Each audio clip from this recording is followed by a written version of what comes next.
So I was reminded this week of something that many of you know and that some of you are discovering. And if you haven't discovered it yet, I hope you'll discover it soon. That the way to make a big church feel like your church, the only way to make a big church feel like your church is through relationships.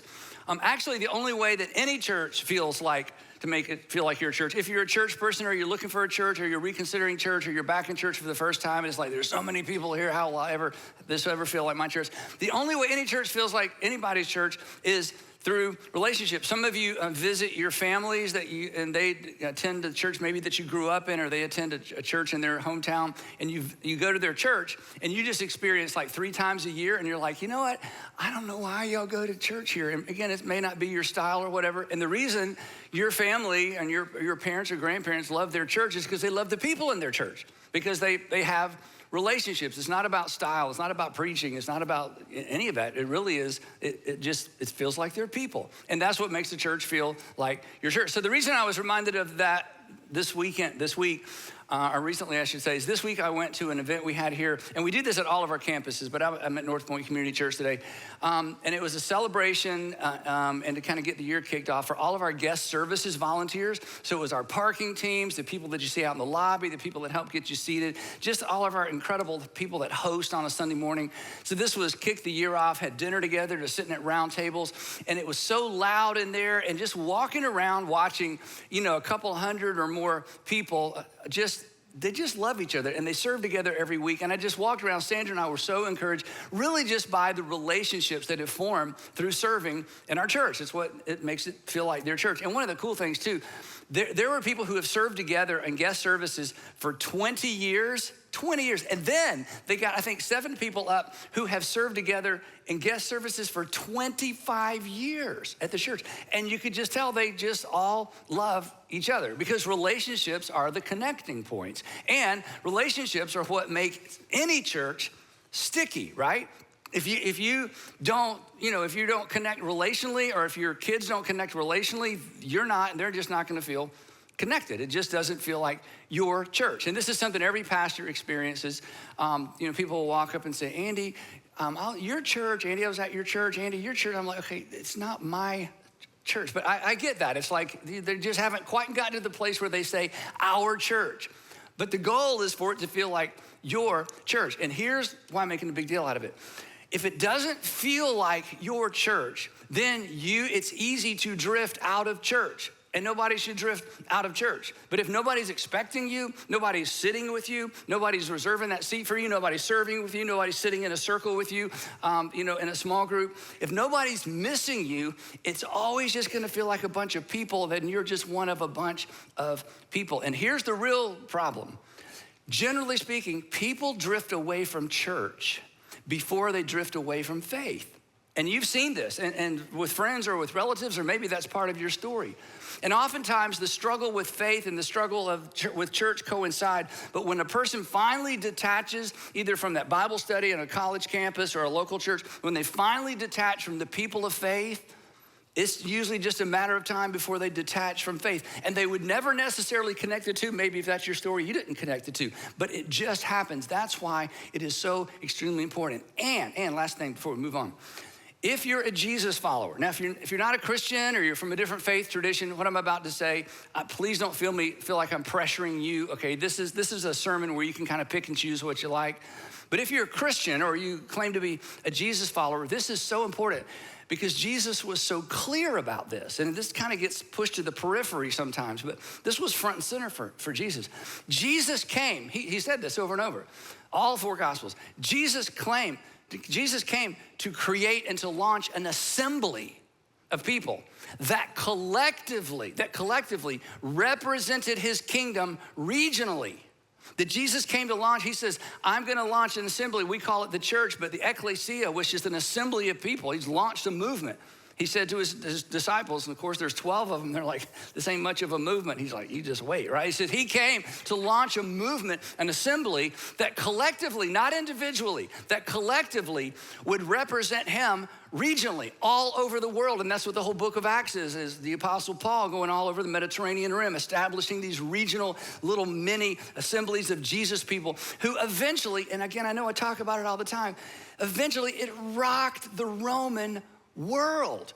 Because when they would come together, they lived different kinds of lives with different kinds of morality. And even when there were local persecutions, there's 2 or 3 ancient documents that document the fact that some of the local governors and leaders, when they got these edicts that, hey, you're supposed to round up the Christians and torture people to find out whether or not they're Christians, they hesitated because they acknowledged, okay, they don't worship our gods, and we know the gods are angry and all that, but honestly, they're like the best people in the community. The husbands are faithful to their wives. They show up to work. You can trust them. They don't lie. And every once in a while, they go out to the rivers and the edge of the woods and they pick up abandoned babies and raise them as their own. So yeah, I know they don't worship our gods, but they're really good people. And it wasn't the individuals. It was this collective group of these little ecclesias that changed the world. Again, as the Apostle Paul says, like a body, different parts doing, what the different body parts do to accomplish something together that they could never accomplish on their own. An example of that is coming up in the life of our church. Many of you have participated in years in Be Rich. In a couple of months, we'll launch Be Rich. And we're gonna come together collectively to do something that none of us could do individually. And it is amazing. So the point being, and you hear me say this all the time, believing a list of things but not participating, according to Jesus, just believing a bunch of stuff, but not participating in the collective body of Christ at a local church, you're not following Jesus because you're not participating in the agenda of your King. So all that to say, we're committed to that way of thinking, and we want to be, from day one, we wanted to be a sticky church. We wanted to create sticking points relationally so that people just don't show up and sit in rows. So for 30 years, we're coming up on our 30-year anniversary. For 30 years, we have doubled down and tripled down on creating connecting points for people. Relationships,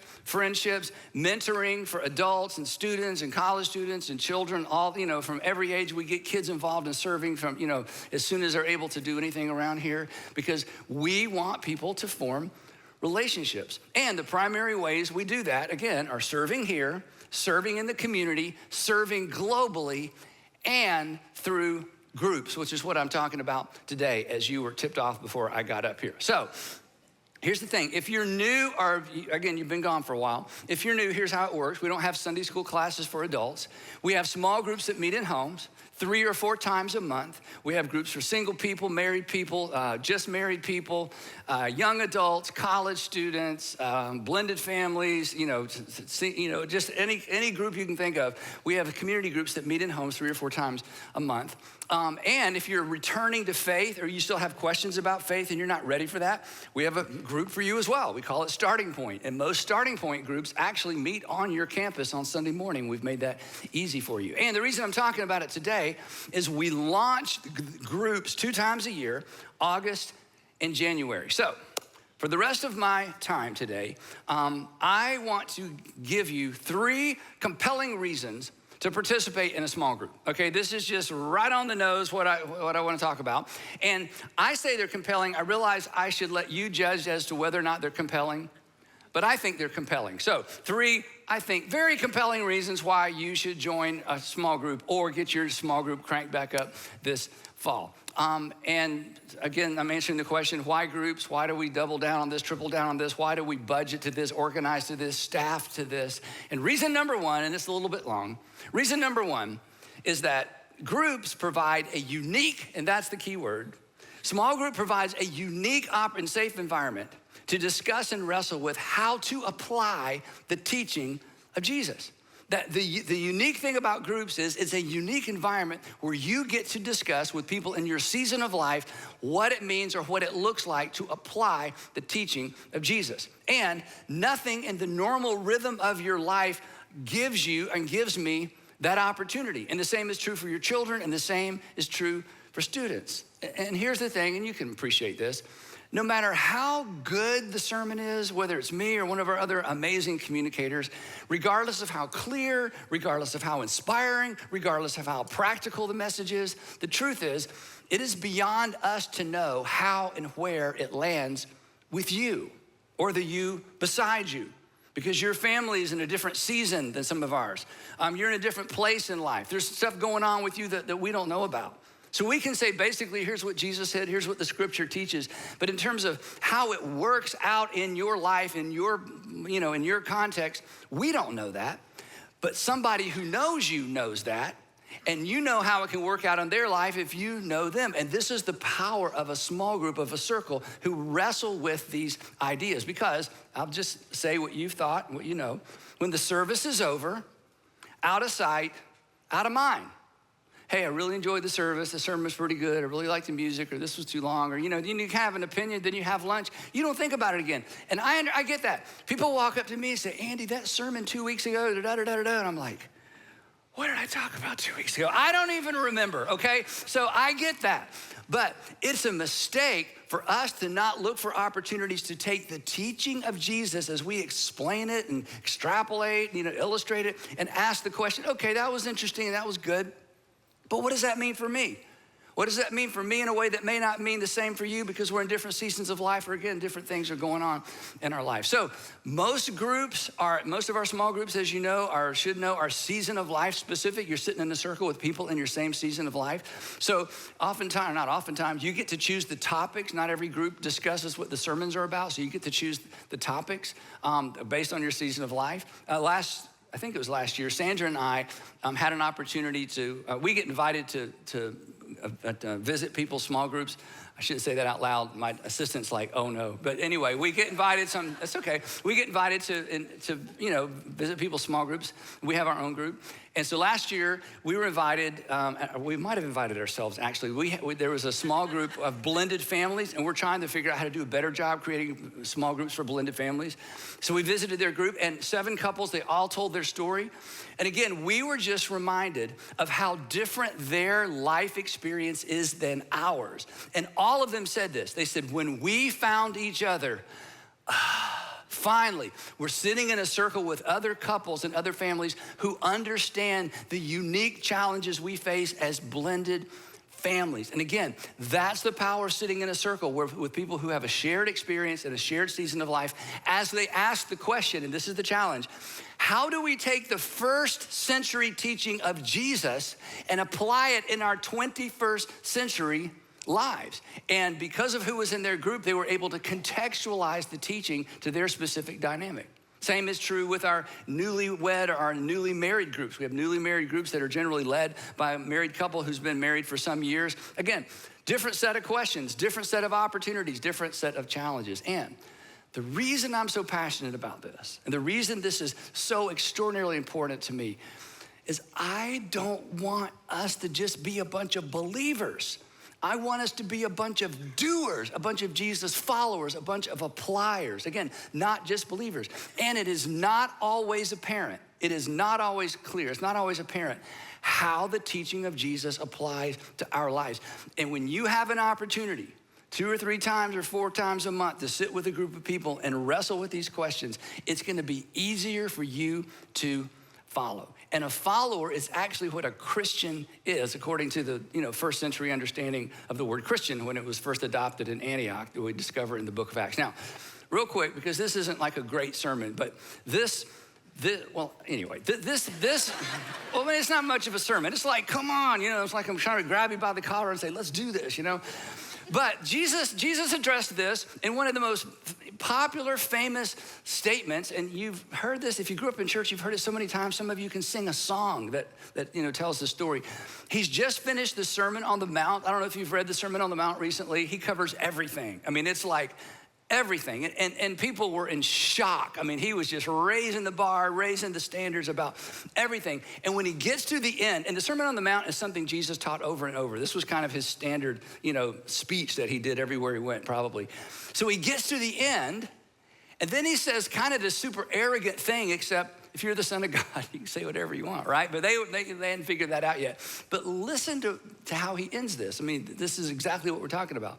He says, this is at the end of the sermon. Okay, therefore, everyone who hears that Sunday morning these words of mine and puts them into practice, not in a notebook and not log that away, that's a good little thing, I need to share that with my sister-in-law. He says, no, everyone who hears these words of mine and does something with them. Now, here's the thing. I want to repeat it.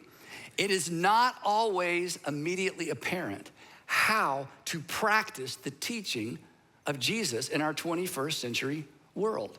And it helps. Sandra and I have been in groups over 30 years. It helps so much to wrestle with the teaching of Jesus and the teaching of everything else we find in Scripture. It's so helpful to wrestle with these questions and ask these questions with a group of people who are asking those same questions. What does this look like? What are the implications for this in my marriage? And the way I'm raising my kids, how I handle my money, my career. And then, as you know, probably Jesus attaches a promise to this statement. He says, therefore, everyone who hears these words of mine and puts them into practice is like a wise man or a wise woman or a wise person who built his or her house. And that means almost nothing to us because most of us have never built a house, but we get the idea. Who built their house on something solid, like a solid foundation on a rock. And the implication, if you read this in context, he's saying is like a wise man who built his life or built her life or built their family on a rock. And he is equating his teaching. He's equating his teaching with the kind of foundation we need to build a life worth living, right? But hearing without doing, Jesus says, well, I have something for you as well. Remember this part? But everyone who hears these words of mine, came to church, even took a couple notes, Everyone who hears these words of mine and does not put them into practice, in other words, you just hear it and go, yeah, I agree, and don't do anything with it, is like a foolish man, or he would say like a fool, who built his house on a foundation that's just not going to hold up, built his or her life on the foundation that just doesn't hold up. So the invitation isn't simply to believe. The invitation is to do something with what you believe. And I know I say it all the time. It was the believers who did things that changed the world, and it will be believers who do things in our culture that change the world as well. And many of you know that because you're doing it. And you tell the stories, and we hear the stories, and we see what God does when we activate our faith. And besides that, okay, and you may be an exception to this. This is just my experience. I have never heard anyone say or write or broadcast, you know what? Once I finally rid myself of the teaching of Jesus, everything in my life improved. Now, I've heard people say, I had to get out of that church. That's different. Or I had to quit listening to him or her preach. That's something, okay? That's different. Or I had to get out of a toxic environment. I've never heard anyone say, you know what? I used to adhere my life and form my life and build my family around the teaching of Jesus, and whew, I am glad I am done with that. Ever since we abandoned the teaching of Jesus, everything is up and to the right. My relationships are healthier. My marriage is healthier. I'm more compassionate. I'm more generous. I'm more forgiving. And my friends, they've noticed the difference. And they say to me, well, you're so different. You're different than you used to be. What happened? And I said to them, I abandoned the teaching of Jesus. And they're like, show us how to do that. We want what you have. No, that's not going to happen.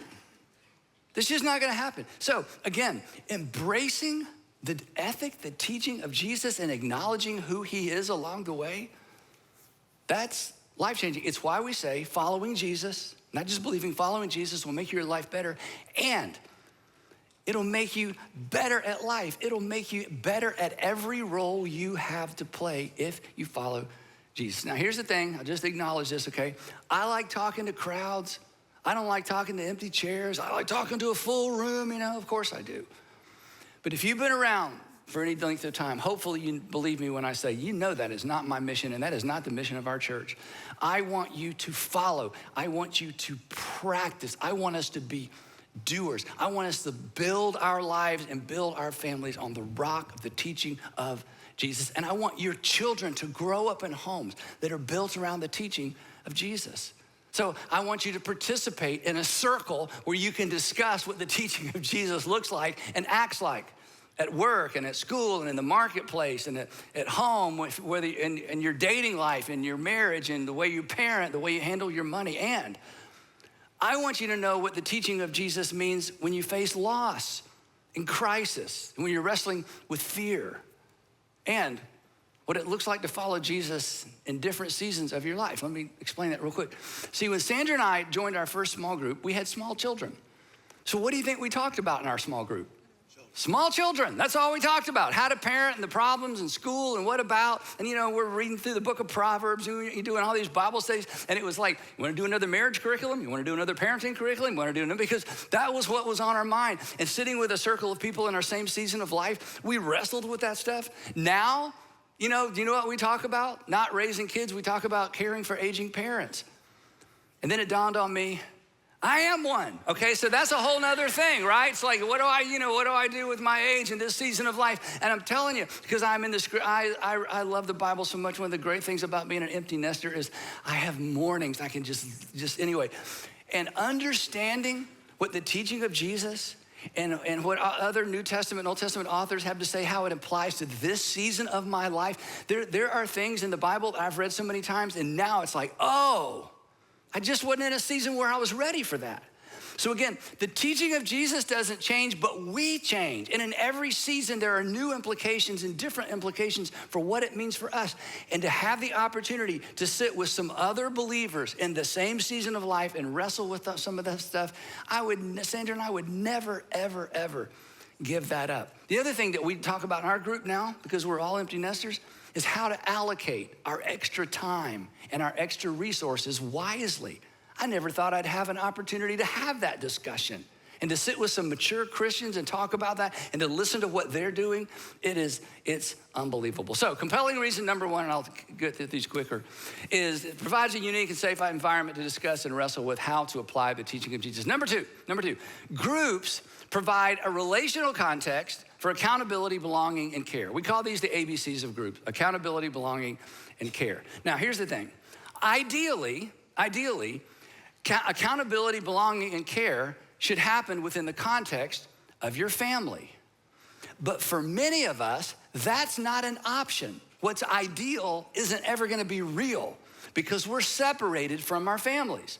Some of us are separated geographically. They live in a different part of the country or a different part of the world, and you FaceTime and you talk on the phone. But in terms of being in each other's life, that's just not gonna happen. It can't happen. Some of us are actually separated relationally. We're related, but the relationship is broken. It's broken for things we had no control over. There was an event, there was an addiction, there was an unhealthy environment, there was some sort of toxic culture, and you love her and you love him and you chat at Christmas and you get together a couple times a year, but you're not gonna do life with them because it's too awkward because something happened in the past and broke the relationship. Similarly, we're separated philosophically. That if you're honest, you're just not on the same page as your sister. You're just not on the same page in life as your cousin or your brother, or maybe even as your parents, or maybe one of your kids. You have different values. You have different priorities. You have a different lifestyle. You're living and raising your kids, or living and dating in a different direction. And your faith puts you at odds. And consequently, what's ideal to have accountability, belonging, and care through family is just not an option for you. But you still need all three. I still need all three. When it comes to accountability, just to hit this quick, do you know what you need and what I need and what I hope you have and what small group will provide for you if you don't have it? We all need for there to be somebody's plural, not just one.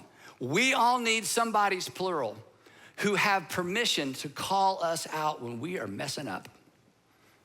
And to show up at the front door, or to show up at the office, or to say, hey, we want to take you to lunch, or we want to take you to breakfast, or we want to take you out in the woods. No, or we need to have a conversation, okay? Because you're drifting, you're losing it. We notice you're not showing up anymore. We've heard what's going on. We all need that person. Let me just ask, is anybody close enough to you, other than a spouse or kids or parents, is anybody close enough to you who would feel the freedom to come after you? If somebody needs to come after you, you need that. We all need that. Even if we don't actually need it because we do something, we need to have the potential of that. Moving on, belonging, accountability, belonging. By belonging, here's what I mean by that. It means if you don't show up, somebody misses you. If you don't show up, somebody, it's like, what happened? Where is he? Where is she? Now, they may miss you at work if you don't show up for work, but after a while, they won't miss you anymore because you won't work there anymore, right? But we all, where is the place where you will be missed, okay, that you can't be fired from or you don't have to pay dues in order to continue to be a member of. That's group life. Accountability, belonging. And when it comes to care, this isn't a threat. This is just observation. Eventually, you're gonna need a community of care because life happens. And life comes for all of us. And let me just tell you, in our churches, if you're in a community group, when life happens, look up here, you will not need to call the church because the church will show up at your door and they will know your names and they will know your story. I've seen it dozens of times in 30 years. There's a big crisis, I get a call, Sandra and I show up, or I show up by myself at a home, I pull up on the street and there are 4 or 5 cars in front of that house. And I'm like, what happened? And I know what happens. And I walk in and the community group's already there. In fact, sometimes I feel like I'm in the way. It is meals, we've already worked out meals. We worked out rides for the kids to school. We're raising, we're gonna do a GoFundMe. We got babysitters because, people have, been blood donors, organ donors.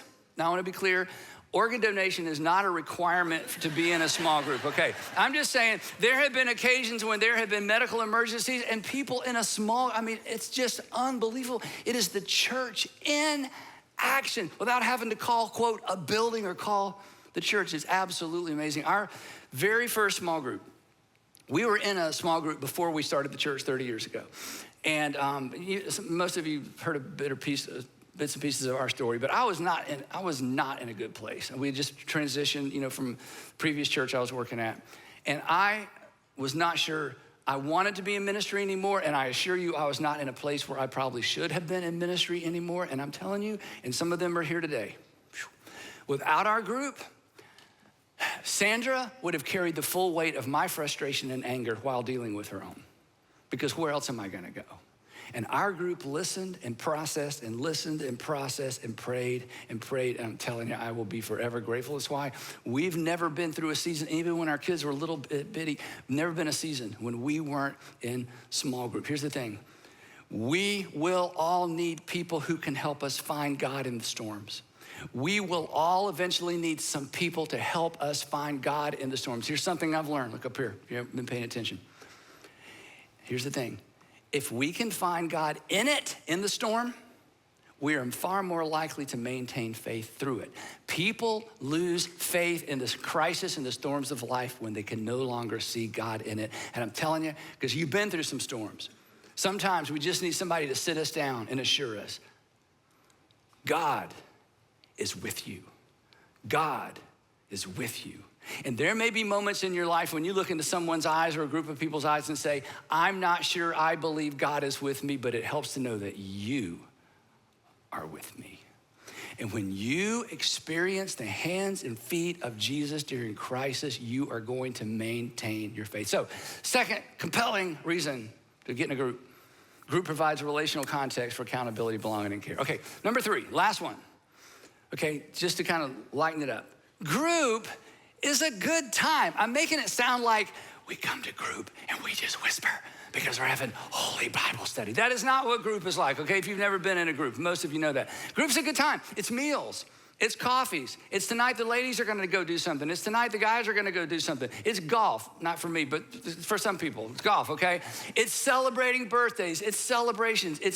Group is a good time. And group, on one occasion, was all about this.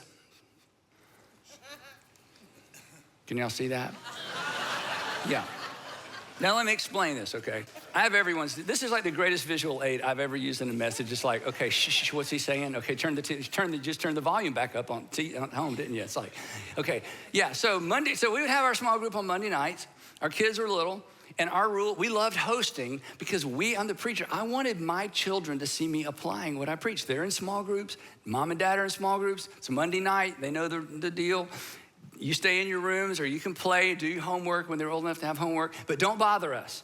If there's a crisis, you handle it, okay? Because this is mommy and daddy's time to be with our group, to do small groups. So I love the fact that for years and years, our kids saw us participate in small group. And then they were participating in their own groups, and then all 3 of my kids led groups. They're in groups now. So it was just a part of what it meant to be a Christian. So one At one occasion when our kids were little, somebody gave one of our sons one of these, not this one. And I texted them yesterday. They said, do you remember who gave it to you? And they were like, no, but we remember. And I said, well, I'm going to use it as a sermon illustration. They're like, really? So they're watching today, okay? Anyway, they're both involved in different campuses in Atlanta. Anyway, so they came down. They knew where everybody sat. And so they took the part of this with the speaker, put it under a pillow at the end of the couch, and then they had the controller upstairs. So we're in the middle of prayer request time. Let's wait for the optimal opportunity to set this off, right? Prayer request time. And my friend Dave Wills, and by the way, Dave lives in Waco now, he and Chris. Hey, Dave, and Dave's watching because I told him we were going to tell this story. I wanted to make sure I got it right. He's sitting there next to the pillow, and all of a sudden there's this sound. And I would say honest to God, but Dave's watching. Dave played it perfectly. Dave goes, oh, excuse me. And Chris, his wife, she's like mortified, okay? So about, I don't know, a minute later, I don't know, happens again, different sound, even more like crazy. And Dave, once again, it's like, y'all, I am so sorry. And Chris is like, blood's running out of her face. And I'm like, what? And I look up the stairs and there's two little guilty faces poking out from the top of the thing.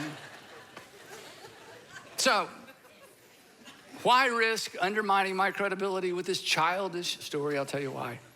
To ensure that you have a realistic picture of the Stanley family, okay?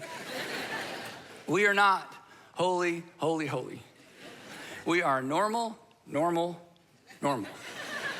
Along with dozens of couples through the years that sat in circles with us to ask the question, what does it look like in this season of life to follow Jesus? What does it look like to raise kids who are going to maintain faith and have a faith of their own? What does it look like to get through the difficulties, the challenges of life, job loss, you name it, it's happened there. Now think about it. This is true, right? You did not become who you are all by yourself. You did not become who you are by yourself. And you cannot become who you want to be and who you need to be all by yourself either. You need a community of like-minded people. You need a community of people who are living and moving in the same direction. This is important. Not just shared interest. We begin relationships oftentimes with shared interest. You need more than shared interest. You need a group that has shared values, who value the same things and understand the same, who acknowledge the same framework and worldview as you do. Because this is the thing, this is the differentiator maybe between what you're gonna experience in our church and maybe some other churches, I hope not. You can believe in Jesus all by yourself, but you cannot follow Jesus all by yourself because his kingdom is a one another kingdom. And we all need a safe place to process out loud. We all need a place where we can say, I'm not sure I believe anymore, or I'm not sure I believe that anymore, or I think that's too much to ask. We need a place to be able to say those things, tell our stories, listen to other people's stories. We need a place where we're praying with other people and people are praying with us. Some of you, I know this because the audience is so large, some of you have never heard anyone pray for you by name because your father never prayed for you and your mother never prayed for you. Or they may have prayed with you when you were a child, but it's been a long time since you were able to say someone, I need prayer, and not just somebody at the end of a service that you'll never see again maybe, but when is the last time somebody that you're in a relationship with prayed for you by name? Because sometimes we need to piggyback our faith on other people's faith because life has crushed or is crushing the faith out of us. Here's what I know. You are far more likely to follow through when you have a community of faith surrounding you. And you are far more likely to make it through when you have a community of faith or people of faith surrounding you. Unfortunate is the individual or the couple or the family who doesn't have a group of friends who know them, who are connected to them, who are praying for them. So here's the application. If you're in a small group and you took the summer off like we do, we meet 2 or 3 times in the summer, but we don't meet on a regular basis. If you took the summer off, it is time to regroup. So the most organized person in your group needs to send out a text to say, here's the date, we're gonna reconvene and get that thing going, okay? Coordinate that, relaunch your group. If you're not in a group, or you used to be, or you got too busy, or your group dissolved at the end of the spring, whatever the case is, here's your next step. On August the 24th is group launch. This is for all of our churches in the Atlanta area, group launch on August 24th. On August 24th, we're gonna open up registration for brand new groups at all of our campuses. And at that time, when you go to group launch, or when you go online for group launch, you can choose the night of the week, you can choose the season of life, you can choose the area of town that you're gonna be in, you can choose the kind of group, men's group, women's group, marrieds group, again, young adults group, all the groups we talked about earlier. And the thing is, I don't want you to miss this opportunity to get connected. I don't want you to spend from now until January disconnected. I don't want you to miss another opportunity to get involved. Some of you have friends who have small groups from time to time, may have invited you to join their group, and you're like, no, we don't have time. Look up here. Nobody has time for this. We're busy people, right? All of us, the non-busy, I won't ask you to raise your hand, right? I mean, we're busy. And the thing is, even if even for those of you who have retired, some of the busiest people I know are retired people. I'm like, what do you do? I'm just busy all the time. So there's no blank space. There's not a night of the week every week where you're going, once again, it's Tuesday night. We got nothing to do. That's not gonna happen, right? So of course you're too busy for this. But if somebody's invited you to join their group, join their group. But if that's not the case, don't miss group launch, because we want you to get connected. We want you to get your kids and keep your kids connected, because as we say around here all the time, circles are better than rows. And you're hearing that from the guy that likes to talk to rows, but circles, when it comes to practicing the teaching of Jesus, circles are better than rows.